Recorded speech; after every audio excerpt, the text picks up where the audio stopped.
Party अपने party का राष्ट्रीय अध्यक्ष का चयन नहीं कर। Maharashtra Chief Minister Devendra Fadnavis held a press conference in Mumbai today, engaging with a journalist on key issues concerning the state, while the full details of his address are yet to be disclosed.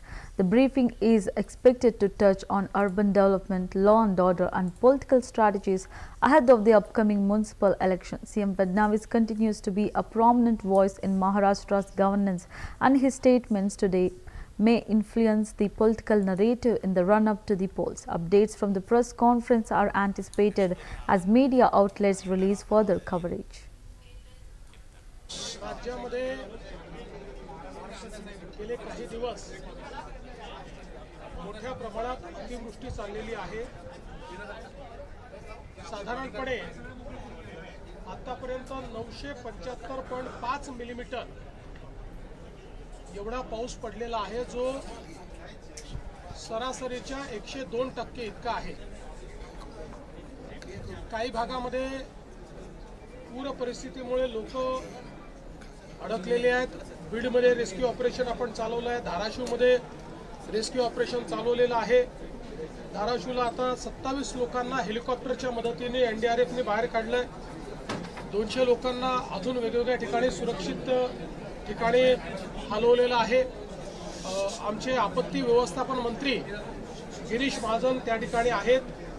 त्यांनी additional हेलिकॉप्टरची मागणी केली आहे। तीही मी जी काही आपले military आहे त्या मिलिटरीशी बोलून अजून कुठून आपल्याला ॲडिशनल हेलिकॉप्टर आणता येतील का अशा प्रकारचा प्रयत्न देखील चाललेला आहे।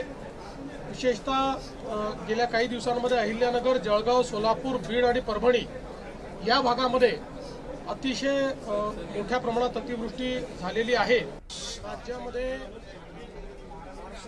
गेले काही दिवस मोठ्या प्रमाणात अतिवृष्टी चाललेली आहे। साधारणपणे आतापर्यंत 975.5 मिलीमीटर एवढा पाऊस पडलेला आहे, जो सरासरीच्या 102% इतका आहे।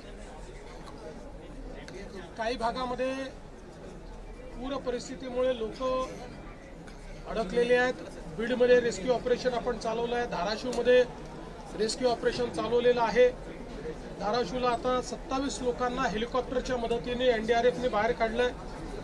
200 लोकांना अजून वेगवेगळ्या ठिकाणी सुरक्षित ठिकाणी हलवलेलं आहे।